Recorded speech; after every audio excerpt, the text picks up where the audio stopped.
મનગમતું પાત્ર છે ઓફ થઈ જાય તો એને સંસ્કારિકથી દફનાવવામાં બારવામાં આવે, અગ્નિ સંસ્કાર કરવામાં આવું માનતા હોય છે કે પિંડદાન કરતા હોય છે, માણસમાં આવું માનતા હોય છે। પરંતુ હું તમને આજે એક એવી સ્ટોરી બતાવી કે અમદાવાદમાં હવે કૂતરાઓ પણ અપગતિએ નહીં મરે, એમને પણ સંસ્કાર સાથે, ઇજ્જત સાથે અને માન સાથે અગ્નિ સંસ્કાર કરવામાં આવશે।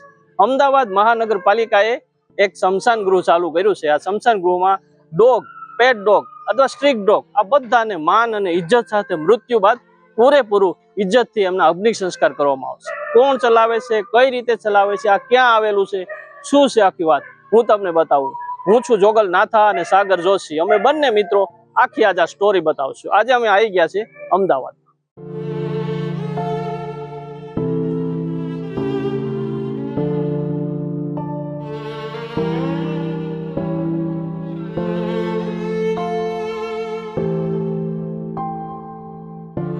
આજે મારા ઘેર ડોગ છે, 5 વર્ષથી છે, 10 વર્ષથી છે કે 15 વર્ષ। તો મને એક એની લાગણી પુત્ર પુત્રી કે ભાઈ બહેન જેવી એક લાગણી બંધાઈ જાય મારી। તો મને આજે એમ થાય કે મારે મારા કૂતરાના અગ્નિ સંસ્કાર આપવું છે।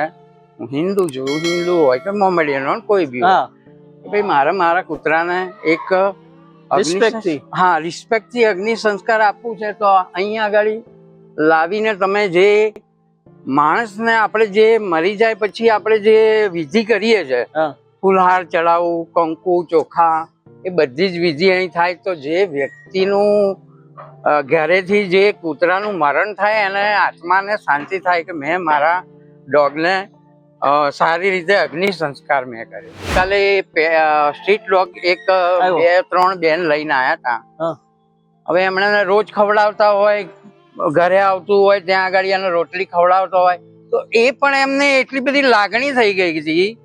તો પેટ ડોગ કરતા પણ એ જે બેન કાલે આવ્યા હતા એ એટલું બધું રડતા હતા, એટલું બધું રડતા હતા કે જાણે એમનું પોતાનું કોઈ ગુમાયું હોય એ રીતે બી કાલે આવ્યા હતા। અને એમણે સંસ્કાર, અંતિમ સંસ્કાર કર્યો। આપણા અગ્નિદા બી અંદર બટન એમને ચાલુ કરીને એમના હાથે જ અપાઈએ છીએ। જે આપણા માણસને જે રીતે વિધિ આપણે કરીએ છીએ સેમ અમે અહીંયા ધાર્મિક માટે અમે રાખેલું જ છે। અહીંયા 24 કલાક જે ધાર્મિક જે પણ ભજનો જે હોય છે, આપણે અંતિમ ક્રિયા માટે જે હોય છે એ બધું અમે અહીંયા સુવિધા રાખેલી।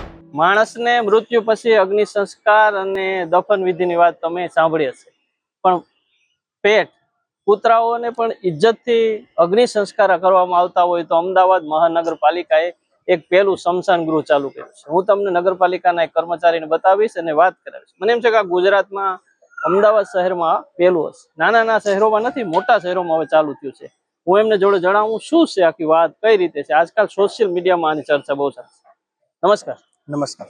આમ લિયાકતભાઈ, તમને આવું સરકારને આવું કર્યું એની પાછળનું કારણ શું લાગે? આનું પાછળ શું છે? પ્રજાને શું ફાયદો થશે? પ્રજાને ફાયદો એ પહેલે તો વસ્તુ એ હતી કે જ્યારે ડોગ એક્સપાયર થઈ જાય એમને તો દફનાવવામાં આવતા હતા। દફનાવવામાંથી પ્રશ્ન શું થતા કે જે કીટાણુ છે એ અંદર રહી જતા હતા, એનો નાશ નતો થતો। એ પછી આપણે અમદાવાદ મ્યુનિસિપલ કોર્પોરેશને એક પ્રોજેક્ટ કર્યો કે 30 લાખના ખર્ચે સીએનજી અંતિમ ક્રિયા માટે આપણે મશીન અહીંયા આગળ ચાલુ કર્યું। એનાથી ફાયદો એ છે કે જ્યારે 800 થી 900 ડિગ્રીમાં અંતિમ ક્રિયા આપણે કરવામાં આવે છે ડોગની, એનાથી જે કીટાણુ હોય છે, જે વાયરસ, એ મરી જાય છે, ઉત્પન્ન બીજા થતા નથી। પ્લસ આ મશીનની અંદર એક સાથે 3 ડોગ તમે ક્રિએટ કરી શકો છો। પણ હું તમને એમ કહું, આ તો પેલું છે, તો આ મશીન આપણે અમદાવાદમાં આવ્યું પેલા તમે ટ્રેનિંગ લીધી કે આના માટે કોઈ માણસને સમજાવ્યા, કઈ રીતે આનો યુઝ કઈ રીતે? ના, ટ્રેનિંગ ઓલરેડી અમારા અગાઉ એક મશીન છે ઓર્ગનનું અમારે ચાલુ જ હતું અહીંયા આગળ। એ પછી એના આધારે આપણે ડોગનું પણ લાવ્યા હતા। એ મશીન આવતું હતું એના આધાર પછી આપણે મશીનની થોડી ટ્રેનિંગ લીધી 2-3 દિવસ કમ્પ્લીટ, એ પછી આપણે ચાલુ કરી દીધું। જો માન લો મેં મારા ઘરે ટફી કૂતરું પાડ્યું છે, એ મરી ગયું, મારે એને અગ્નિ સંસ્કાર માટે લાવવું છે, તો શું વિધિ કરવી પડે? એના માટે મારી જોડે શું હોવું જરૂરી છે? એના માટે તમારે જે પણ પેટ ડોગના જે માલિક છે, ઓનર, રજીસ્ટ્રેશન ફરજિયાત છે અમદાવાદ મ્યુનિસિપલ કોર્પોરેશન। અગર તમારે જોડે જો રજીસ્ટ્રેશન છે તો ફ્રીમાં કરીને આપશે કોર્પોરેશન। હા, ફ્રી। અને તમારી પાસે પેટ ડોગ છે અને રજીસ્ટ્રેશન નથી તો એના માટે આપણે Ahmedabad municipal corporation online payment system ચાલુ કરી છે। એ ઓનલાઈન પેમેન્ટ તમે કરી ને ડોગની અંતિમ ક્રિયા કરી શકો છો। અચ્છા, આમ દિવસમાં કેટલા આવતા હશે પેટ ડોગ માટે દિવસથી- તમારા અહીં? અત્યારે હાલ પૂરતા દિવસમાં 4 થી 5 આવે છે અમારે. અચ્છા, હવે અમદાવાદના લોકેશન વાઇઝ વિસ્તાર કરું તો આ તો બહેરામપુરા છે. હા, બહેરામપુરા. અમદાવાદમાં કઈ કઈ જગ્યાએ છે, ભવિષ્યમાં ક્યાં થશે અને આ કયા કયા વિસ્તારમાં લાગુ પડે છે? અત્યારે હાલ પૂરતું તો અમદાવાદ મ્યુનિસિપલ કોર્પોરેશન નું આ એક છે. હજુ બીજું 2 નું આયોજન છે. એક પૂર્વ બાજુ અને એક પશ્ચિમ બાજુ. 2 છે, હજુ એક કરવા માટેનું આયોજન ચાલુ રહ્યું છે. આમાં માન લો મારું પેટ મરી ગયું, બરાબર, ડેથ થઈ ગઈ, એને અંતિમ સંસ્કારમાં વાર કેટલી લાગે? એમાં તમારા અંતિમ સંસ્કાર મિનિમમ ઓછામાં ઓછા 3 કલાક લાગે છે એક ડોગ ને અંતિમ સંસ્કાર માટે. 3 કલાક પછી ત્યાં સુધી અમુક ઓનર અહીંયા બેસી રહે છે, અમુક 3 કલાક પછી એ પછી જે એની અંતિમ વિધિ જો અસ્થિ જે નીકળે છે એ પણ અમે ઓનર ને અસ્થિ પણ આપીએ છીએ કલશ સાથે. તો આમ લોકોની ભાવનાઓ લાગણી હોય એ માનવ જેવું જાય વાતાવરણ સર્જાય. બસ અહીંયા જ્યારે અમે તો જોયું છે કે જ્યારે ડોગ લઈને આવે છે લોકોના કંઈકના 14 વર્ષ હોય છે, કોઈકને 10 વર્ષ હોય છે, એ રીતે ઘણા ઓનરો આવે છે. એમાં ઘણું જોઈએ એટલી લાગણી, માન લો કે એમનું પોતાનું એક સંતાન હોય જે ગુજરી ગયું, એ રીતની ભાવના ઘણી અમે અહીંયા જોઈ છે. ઘણા રોવે છે, 3 કલાક સુધી અહીંયા બેસીને પોતાની અસ્થિ લઈને જાય છે. અચ્છા, પણ આ લોકોમાં તમને કોઈ ફોન થી કોઈ કહી દેવામાં આવે કે અમે લિયાકતભાઈ આવીએ છીએ, કઈ રીતે ખબર? હાર પહેલે તો એવું કશું હતું નહીં. અત્યારે કોર્પોરેશને 155-303 ઉપલબ્ધ કરી છે, જે તમે નોંધાવીને આવી ત્યાં અત્યારે અમે વાન પણ સુવિધા આપી છે કે તમારે ઘરે આવી ને લઈને જાય. અચ્છા, ને બીજું અત્યારે લોકો મોસ્ટ ઓફ રીલ જાથી છે, રીલ ચાલુ કરી છે. એ રીલ જોઈને તો સોશિયલ મીડિયાના હિસાબે વધુ પબ્લિક આવે છે. અચ્છા, તમારા આખા સ્ટાફમાં કેટલા લોકો હશે? કોણ કોણ કામ કરે છે? શું કોઈ કામગીરી કઈ રીતની છે? ના, હાલમાં સ્ટાફમાં અત્યારે અમે સવાર સાંજમાં 2 જણ, પહેલે તો હોય અત્યારે બીજા બી અજયભાઈ કરીને એમને પણ મૂક્યા છે. એટલે સવાર થઈ રહીને સાંજ સુધી અમે 2 જણ માણસ છીએ અને બીજા 2 જે અહીંયા જે કામગીરી કરતા હોય સફાઈ કામદાર એમને રાખેલા છે.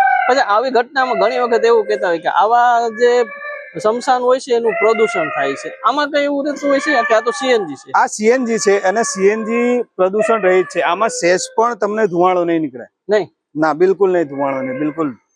અને હા, સીએનજી બિલકુલ મતલબ સમજી લો કે નોન પોલ્યુશન છે. બરાબર.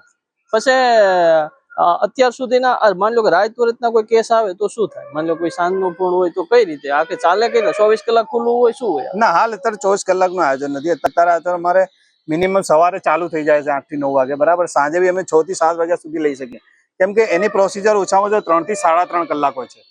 એટલે તમે 7 વાગે નાખો તો બી 10, 10:30 તો વાગી જ જાય. પછી રાતનું હાલ અત્યારે આયોજન કરેલ નથી.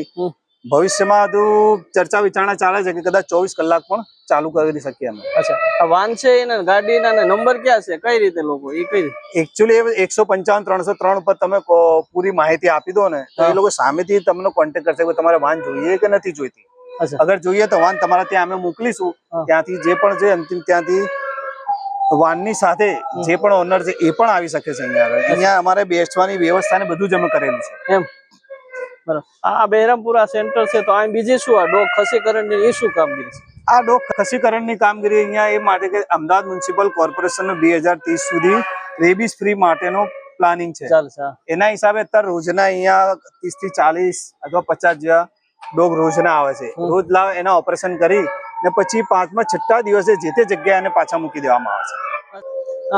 આપણે અમદાવાદ સિવાય બીજા ગુજરાતમાં આવું હશે? તમને આઈડિયા લાગે? અંતિમ ક્રિયાનું કે સેન્ટર? અંતિમ ક્રિયાનું ના, અંતિમ ક્રિયાનું ગુજરાતનું અને અમદાવાદનું લગભગ આ પહેલું છે ડોગ માટેનું. અચ્છા, આપણે ગાંધીનગરમાં છે કદાચ? ગાંધીનગરમાં પણ હવે કયું છે એ ખ્યાલ નથી, પણ ગાંધીનગર છે. અમદાવાદનો ફર્સ્ટ પહેલું. એક બીજો પ્રશ્ન હતો લિયાકતભાઈ કે આવો બે પેટ હોય ને, આજકાલ લોકો સામાજિક નથી એટલા બધા, કૂતરાઓ જોડે પણ ભાવના જોડાય, માણસો ઓછા હોય છે. તો આમાં તો મેં આ ચાલુ કર્યું તો આમાં મ્યુઝિક ચાલે છે કે હનુમાન ચાલીસા, તો એવું કે વિધિ રીતે આમ આખું પોતાના જે માણસની ઇજ્જત હોય એ રીતનું જ આખું ચાલે? હા, આ રીતનું જે આપણે માણસને જે રીતે વિધિ આપણે કરીએ છીએ સેમ અમે અહીંયા ધાર્મિક માટે અમે રાખેલું જ છે. અહીંયા 24 કલાક જે ધાર્મિક જે પણ ભજનો જે હોય છે, આપણે અંતિમ ક્રિયા માટે જે હોય છે એ બધું અમે અહીંયા સુવિધા રાખેલી જ છે કે અહીંયા તમે આવીને ઓનર બેસે એ પણ સારું, એમને પણ થોડી આમ મેન્ટલી રાહત મળે કે નહીં, બહુ ઘણું સારું મતલબ આ કામગીરી છે કે અમારા એક સંતાન જેવો જે ડોગ એટલે અહીંયા અંતિમ ક્રિયા કરીએ છીએ ને આટલી બધી સુવિધા છે. એ સુવિધા જોઈને એ લોકો ઘણા કે બહુ સારું કામ કર્યું છે કોર્પોરેશન. અજયભાઈ, એક આ પ્રશ્ન એ હતો કે પેટ આ ગામડાનો કોઈ માણસ અમારો વિડીયો જોશે તો એવું કહેશે કે આ માણસને તો આવી રીતે અગ્નિ સંસ્કાર આપતા આવું બધું ઠીક, પણ એમ કૂતરાની કે ડોગને પાળતું ને એટલી બધી આમ આપવા પાછળનું શું તર્ક લાગે? તમારું શું કહેવાનું છે? એક વસ્તુ છે કે આજે મારા ઘેર ડોગ છે, હા 5 વર્ષથી છે, 10 વર્ષથી છે કે 15 વર્ષ, હા તો મને એક એની લાગણી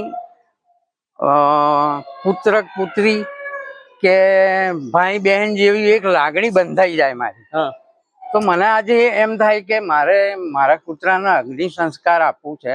હું હિન્દુ છું, હિન્દુ હોય કે મોમેડિયન હોય કોઈ બી હોય, હા કે ભાઈ મારે મારા કૂતરાને એક Respect થી. રિસ્પેક્ટ થી અગ્નિ સંસ્કાર આપવું છે. તો અહીંયા આગળ લાવીને તમે જે માણસને આપણે જે મરી જાય પછી આપણે જે વિધિ કરીએ છીએ, હા ફૂલહાર ચડાવવું, કંકુ ચોખા, એ બધી જ વિધિ અહીં થાય. તો જે વ્યક્તિનું ઘરેથી જે કૂતરાનું મરણ થાય એને આત્માને શાંતિ થાય કે મેં મારા ડોગને સારી રીતે અગ્નિ સંસ્કાર મેં કર્યો. અચ્છા બસ એ જ ભાવના માટે આ એક કોર્પોરેશને ચાલુ કર્યું છે અને બહુ સરસ છે. અચ્છા, પણ એક બીજો પ્રશ્ન હતો કે પણ જો રખડતા કૂતરા માટેનું તો શું કરવાનું? એનું શું કરવાનું? મારે માની લો કે હું સેલામાં રહું છું, ત્યાં બી મરી ગયો છે, કોઈ માણસને કીધું તો નાખી પણ દઈ, પણ એને કદાચ અગ્નિ સંસ્કાર આપવું હોય તો એને પણ અગ્નિ સંસ્કાર આપવું હોય, જેમ કે ગઈકાલે સ્ટ્રીટ ડોગ એક 2-3 બેન લઈને આવ્યા હતા. હા હવે એમણે રોજ ખવડાવતા હોય, ઘરે આવતું હોય ત્યાં આગળ એને રોટલી ખવડાવતો હોય, તો એ પણ એમને એટલી બધી લાગણી થઈ ગઈ હતી. તો પેટ ડોગ કરતા પણ એ જે બેન કાલે આવ્યા હતા એ એટલું બધું રડતા હતા, એટલું બધું રડતા હતા કે જાણે એમનું પોતાનું કોઈ ગુમાયું હોય એ રીતે બી કાલે આવ્યા હતા. અને એમણે સંસ્કાર અંતિમ સંસ્કાર કર્યો.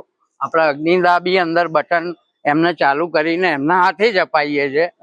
એટલે પેટ ડોગ હોય કે સ્ટ્રીટ ડોગ હોય, માણસની એક લાગણી એની જોડે બંધાયેલી હોય ને, એટલે એ વ્યક્તિ અહીં આવે ને એટલું બધું. કાલે એ બેન બહુ જ રડતા હતા.